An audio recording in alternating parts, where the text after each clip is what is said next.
You're listening to The Real Short Box, a comic book podcast made for geeks by geeks.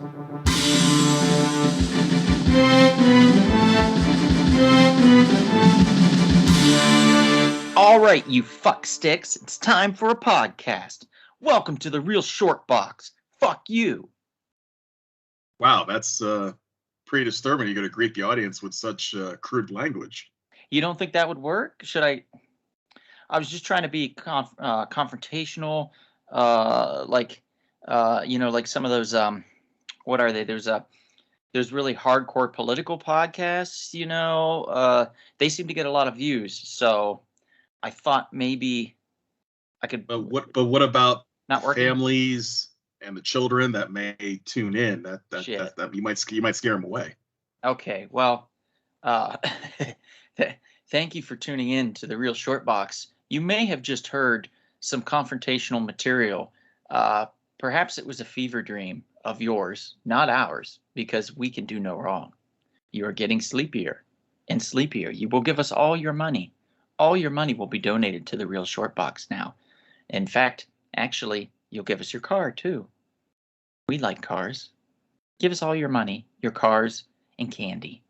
Kevin, do you like anything else you want? I'll throw in on this. I guess at this point, this is becoming more of a thing. Your cryptocurrency and NFTs as well. Okay, yeah, we'll take your cryptocurrency too and your NFTs. Thank you. And when I snap my fingers, you won't remember any of this. There we go. Kevin, are you there? Yeah, I'm just hearing you now. I didn't hear you for a few seconds. You've been muted for a few seconds? No, I didn't hear you at all for like a few seconds. You just disappeared. Oh, that's odd. Huh. Okay then. Well, let's move on from that and get to the good stuff. How about that? Sure. Let's get to the topic at hand. I'll get the crowd excited. Yeah, we are going to be talking about affordable modern keys. Am I correct? That's correct. And we're not talking about keys to your house or your car, which we will take. We're talking about modern key comics, comic books that people would like to have, like to own, and can't afford it, actually. So this is a good one. This will be a good podcast for us, right, Kevin? Right? I believe it will, because reason being, if you get your hands on these keys right now, over the next year to possibly even 5 years out, you'll be very appreciative, because these, I believe, are going to go up in significant value. So let me throw one out here, because I'm really into the new speculating on the new films in the Marvel universe. And go for it. I've got 3 lined up, but I'll just mention one for now, and then we'll go to one of yours, and then I'll mention another one of these beauties. Let's start off with Doctor Strange in the Multiverse of Madness. We've all heard of it, correct? You know it? Of course. Okay. So they released pictures of the toy line. And in those pictures of the toy line was one character I did not expect to see. And that was Sleepwalker. Oh, yes. It's funny. I told you maybe last year, the year before, that's a good issue to pick up. Well, you can pick up Sleepwalker, number 1. It's a great issue. In fact, it's the full first comic book appearance of Sleepwalker. However, if you do pick up Marvel Age number 100, their special 100th issue, that is the first preview appearance of Sleepwalker, which could possibly be worth much more in the long run, depending on how you look at it and what kind of a collector you are. We don't want to say one is superior to the other, but you do you, boo. We'll allow it.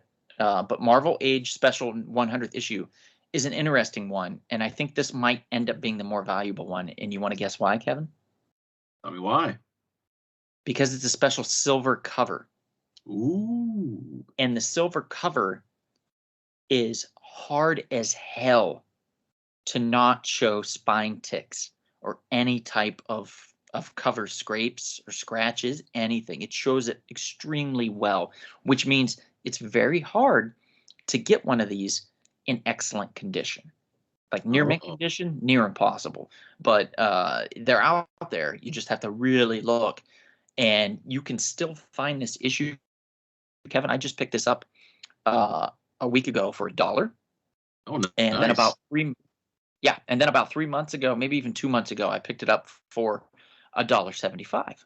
So you can still find him. You can still find him really cheap, guys. And since it has a small black border on the side and it's silver, you have to make sure that those spine ticks are limited, because you can press some of those out.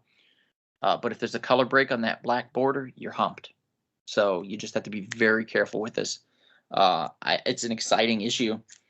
It's got a lot of really cool stuff inside, and it has the 5-page Sleepwalkers preview inside of it, and that's Marvel Age number 100. And Kevin, what do you got? Oh, my first one, I'm going to go with Green Lantern Volume 3, Issue 48. And that is the first appearance of Kyle Rayner on the final page, of course. So Yes. I guess that counts as his first appearance. Isn't that funny? Isn't that funny? Wolverine's first appearance. Yeah, I know. It's just that wonderful debate, isn't it? Yeah. But it's a good issue to have. Kyle Rayner is a cool Green Lantern. He basically debuted in the early 90s while Hal Jordan was experiencing some PTSD issues, shall we say. Mm-hmm. Some parallax issues. Yeah, for a time, he was my favorite Green Lantern, actually, Kyle. I really liked him. I liked his sensibilities. I liked his art. He's an artist. Side. And I really liked his girlfriend. She seemed really cool. Very chill. Oh, it's funny you mention that. Her first appearance is also in the same issue, Alexandra DeWitt. And yes, unfortunately, she was chill. Yes, that is the whole lady in the fridge or woman in the fridge argument there. Creating a female character just to create some form of tragedy by killing her off. A lot of people did not like that. I thought it was crazy because I'd never seen anything like that before. So it was really interesting to me, and it really made you know that Major Force was so villainous, like a complete Evil piece of trash villain. Very scary. Wicked villain. Yeah, very scary dude. Very scary dude. Now that appearance of her and him is really cool. Kyle Rayner goes on to become, I think, Ion, the like ultimate lantern, so to speak, and then later he becomes the White Lantern. So he's kind of like the whole kit and caboodle, really. He's the peacekeeper, the peace lover, the hippie dippy dude. He's just a really cool guy, and they had him team up a lot with Guy Gardner. And, those were fun. Yeah, and I always thought those were tons of fun, and it was really cool that they did that. I thought it was very fascinating that they were able to do that, and that it worked so well. So for me, later on, they tried to make Guy and John Stewart a thing, like them hanging out and teaming up. It just didn't have the same vibe, because Guy is so macho and like all about hide your emotions, and just go out there and do it and get it done, and don't think about it. And Kyle's very like wears his emotions on his sleeve and is like methodical and likes to think stuff out and stuff. So it was like the odd couple in the Green Lantern universe, and it just really worked. The way I think it was Dave Gibbons, if I recall, wrote that for a while for the Green Lantern Corps, and it just worked super well with his mindset. So he did a really good job with that. Yeah, I think that's why the character is still enduring after almost 30 years. And I would be a good idea to pick this up, because you never know where Kyle Rayner might show up, rather on a TV show or in a future film. Yep. You never know. Guy Gardner series is coming out. It could show up easily on there. And it's a cheap book. You can still find it for like $5. A lot of places. Anywhere from $5 to as high as $30, depending on the condition. And of course, if it's CGC 9.8, now you're talking triple digits. Yeah, if you get lucky, I'm saying, you go to a shop or something, and somebody or a yard sale or whatever, you can still find it. Oh, absolutely. It's not too hard to find. Right. Speaking of Doctor Strange again, I want to go back to that because in the figure section, again, when they showed the action figures, they also showed Despair. Despair? Despair is like a malevolent, Male- malevolent, Yeah, malevolent. there you go. Oh, that was tough. Jesus. Tongue twister. Yeah, yeah. Malevolent, kind of a demon type character that will take over your body and make you do horrible things, and he does with Doctor Strange at some point. His first appearance, though, is in a relatively cheap book, Uncanny X-Men number 144, Cry Despair, guest starring the Macabre Man-Thing. Ooh. Yes, so it's a really cool cover, actually. I always wanted to own this because of the cover, so I grabbed it because I like the cover, and turns out it's Despair's first appearance, and I'm super happy about that. He's going to definitely make his appearance in Doctor Strange in the Multiverse of Madness. My apologies there. Along with, looks like Sleepwalker. So we've got a twofer here. You can get Marvel Age Special 100, and you can also get Uncanny X-Men number 144, which is the first appearance of Despair. He's on the cover. He looks really cool. He looks kind of like Morph did in the Exiles comic book. Oh, nice. Yeah. So it's kind of a cool thing. Highly recommend it if you can find it. Go seek it out. It's anywhere from $15 to $30 right now. It will go up as people catch on. And believe you me, with the power of Comic Tom's microphone, it will.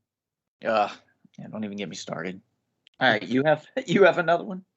Yeah, you know what? I think I'll stay in that Uncanny X-Men world, and a possible well, I don't think it'll show up in the Multiverse of Madness, but at least I feel the mutants may finally make their first appearance in that movie. But one of my favorite mutants who has not appeared in an X-Men movie yet is Forge, and that's Uncanny X-Men number 184.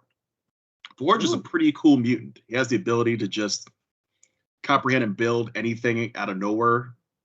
It's kind of like a super MacGyver, you know. Mm-hmm. And at one point, he was a boyfriend to Storm. That's true. And you know, if you're going by the diversity that Marvel and DC, well, especially Marvel, when it comes to casting, he is a Native American mutant, and I think he'd be a great pick to get your hands on Uncanny X-Men 184. You can get anywhere between maybe $5 at the lowest to as high as like $20 or so. So it's not too bad at all. I got a couple of copies myself. So okay. This is like a little key that I believe at some point in the next few years is going to go up significantly once Forge makes his appearance in the MCU X-Men movies. I think he'd be perfect for the MCU version of X-Men movies to have him on the team, because he would be very, very useful. Sounds like a cool sneaky key. Kind of like that character in the Eternals. You know, he was kind of like that in a way. He was kind of like a technological guy who was building things. Yeah. In the Eternals movie, that did really well. Actually did pretty good, but not amazing. So we'll see where that goes. And since you brought up Eternals, Kevin, my next book is going to be Captain Britain and MI-13. Ah, yes. Now, issue 1 starts with the Secret Invasion tie-in that they had a while back, which is also coming out, I think, as a Disney Plus series. So this one is also kind of a twofer here. You get the first appearance, not the first appearance of MI-13 created. That's a different issue. That's an Excalibur comic issue. But this is the first actual issue of Captain Britain and MI-13. So I think this one's going to be important. You can still find it in quarter boxes all across the U.S. No one knows about this. No one's thinking about it. And they're not, because they're not thinking ahead. When Eternals came out at the end, and this is a spoiler for those that haven't seen it, see the mid-scene credit or whatever, mid-credit scene, we see Dane Whitman looking at the ebony blade, and he goes to pick it up, and we hear the voice of Blade. Would Blade be doing talking to Dane Whitman? Well, it just so happens that in Captain Britain and MI-13, Captain Britain, along with the Black Knight, along with Blade, and a whole host of other really cool characters, they form a team to stop Dracula from taking over the world. So, he's coming. He's coming. Dracula is coming. So look for Tomb of Dracula books. But first and more and foremost, look for books like these: Captain Britain and MI13 #1. It's a little sneaky first appearance, and like I said, 50 cents, $1, quarter even. You can find it. It's still out there. It's very cheap. I got this one for $1. So That's it. that's it. Wow. And You really I know, did you really that know how to find those deals. 3 My weeks ago. goodness. Yep, 3 weeks ago I found it for that. Yeah, I'm a bargain hunter, dude. That's what I do. That's what I do. Do you have any others that are like bargain price, so to speak? Some good ones that you can recommend? I believe so. What about Batman #2 from the New 52? And that is the first appearance of William Cobb the Talon, a highly skilled assassin for the Court of Owls. Little thing that people need to take note of is that character Talon appears in the new incarnation of Suicide Squad in the comic books. Oh, really? So could Talon be in a future episode of Peacemaker, Never or know. perhaps in a second James Gunn Suicide Squad film? It's always possible. Are they making the Court of Owls video game, or have they made it? Yes, that's been done. Like, it's coming out if it hasn't come out already. So it's an important key. It's going to just continue to become a more important key. How much is it going for right now, Kevin? Anywhere between $5 and $15 for what I'm seeing. So very, very, very affordable. That is extremely affordable. Yeah. And he's a cool character, right? Yeah, I believe so. Yeah. And since we're on the DC train with the Suicide Squad and stuff, Suicide Squad has had their run-ins with another group called Checkmate. Oh, Checkmate. Yes.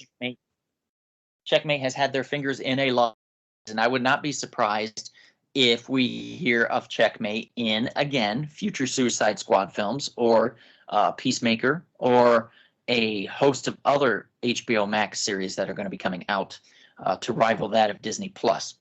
First appearance of Checkmate is Action Comics number 598, written by John Byrne. This book has been a sneaky, low-priced key for so long. It's pathetic. It came out in '88, and it hasn't gone up much. You can get it for $5. You can get it for $1 at a lot of places. Yep. I would say the most you would pay for this in very nice condition would be $10. Yep, I got a couple of those myself. I believe that's the run with the red cover, right? Yeah, kind of a reddish orange. It looks like there was an explosion in the background, and it looks like Superman's holding Lois and flying her over it, kind of. And it says Superman and Checkmate. Checkmate blows into Metropolis. Yep, there we go. So this is a really cool, really sneaky key. Highly recommend it. Very cheap, guys. Pick it up. You won't regret it. All right, I like that. My next one is another key in case this character should come about, and I believe she will, or at least one of the versions will. And this is the first full appearance of the second Spider-Woman, Julia Carpenter, in Secret Wars #7. Oh, that's a good one. She had such a cool costume when she first came out. She did. Like one of the best, like costume, like redesigned costumes. We all like the original Spider, woman. Yeah, sure. What was it? Jessica Drew? Jessica Drew. Yeah. Yeah. She's cool. Don't get me wrong. I like her, but yeah. The new lady, the new costume, it just worked on so many levels, and she was kick-ass. Her own miniseries, I believe she had a miniseries right after that, with her on the cover, and she's all beat up and stuff, and it's like her face is really cool. So, and that one you can buy cheap too. So that's a very early appearance of hers. So I recommend that book as well. Yeah, probably no more than $10 you should pay for it. For the Secret Wars? Yeah, #7. Okay, yeah, I think that's a smart move. No more than that. You don't want to overpay for something if you don't have to overpay for something, for sure. Also, if you remember, she was on the Iron Man '90s cartoon. She was part of that West Coast Avengers team. That's right. She was part of the West Coast Avengers. Yeah. Pretty cool. Yeah, but I definitely enjoyed that cartoon, especially like the second season. So yeah, she played like a prominent role on it. So she was pretty cool having Julia Carpenter a part of that show back in the day. Yeah, yeah. Uh, she's a cool, like I said, she's a really cool character. I hope she gets her due. I'm sure at some point, like they went with, they didn't go with Hank Pym when they went with Ant-Man. Yeah, with Scott Lang. Yeah, they went with Scott Lang. So they might not go with Jessica Drew for Spider-Woman. They might go this route. By the way, there's a couple sequels coming out for the Into the Spider-Verse. You never know. You might get her and Jessica Drew in the That is same. absolutely true. So if I were you out there, grab this while you still can. Heck, if you want to be greedy, grab 3 while you still can. What's your next one, Donald? Oh, I've got one here. Rob Gilroy. Have you heard of him? Sounds familiar. Yeah, he created a little series about quasi-cannibalistic food connoisseurs called Chew. Oh, yes. And it hasn't been optioned that I know of. It was closed and it didn't happen. And you would think by now that it should, because it's a very unique concept. You would think by now somebody would have grabbed it. 100% unique, 100% great concept. Super great. And in fact, I finally was able to get that first issue for a reasonable price. I had it pressed and cleaned. Super happy with the results. Wow, after 12 years, you finally got it. Yeah, that hunt took a long time, didn't it? You're not and kidding. I didn't even buy it in person. I had to get it off eBay. Wow. Yeah. I mean, you basically spent your late 20s. You're like basically almost like your late 20s till now to finally grab it. I know. It's always been on the kind of the back burner. If I ran across it for a decent price, I would have picked it up, but I never did. I either never ran across it, or when I did, it was super expensive. So I was like, well, I'm not doing this. So I let it go.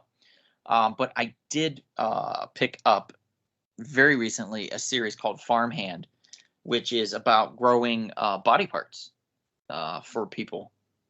And nice. It is by the creator of Chew. So it's another weird ass series with a lot of potential. I got a near mint copy for $35. This series just came out last year or the year before. So that's expensive for a very, very, very modern book. But it might be worth it, particularly if you're outpriced on Chew, to grab this one, because this one has been optioned from what I've heard. Oh, so really? It is possible that this might be the first of Rob Gilroy's, creative content that gets put out there, and then Chew might follow later. So actually, the book's older than you think. Came out about 4 years. Came out about 4 years ago in 2018. Was it 4 years? Yeah, almost 4 years. Yeah, summer of 2018. Oh yeah. And yeah, it's still affordable, so why not grab it while you still can? Absolutely. Grab it while you still can. So I think, do you have anything else real quick, Kevin, before we wrap this up? Yeah, I got one more. JSA Secret Files and Origins #1. That's the first appearance of the second Hawk Girl, Kendra Saunders. Oh yeah, that's a sneaky one. I think that's going to be worth a lot of money someday. Kendra's a really cool character. Great character, actually. One of my favorites in the DCU.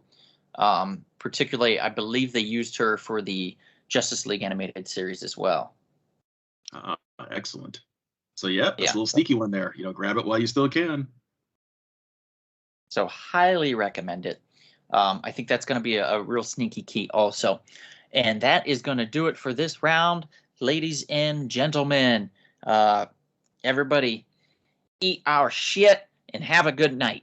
Oh, come on now. Don't say that. No? Okay. All right. So we're going with a nice one. Okay. Just in case, we can go back and we can edit it out and we can either go with the wicked narrative, or we can go with the nice one. We have options here, Kevin, but hopefully I don't forget and it doesn't get edited and all of this just comes out, because that would be crazy. People will think that's the case then. Well, that's the case, then I can end this podcast in 2 different ways, in a very cruel, sinister way and in a very happy way. Go ahead, hit us. All right. One way I can say is we will see you at the helpful, healthy, and always homely comic book shop. But Okay. if I want it to be, not so happy, I could say we'll see you at the grumpy, grotesque, and sometimes frightening comic book shop. Oh, that was great. Yeah, real sinister there. You can eat my butt too. Okay. Good night, everybody. Thank you for tuning in. This has been The Real Short Box. We'll see you at the comic shop. Thanks for listening.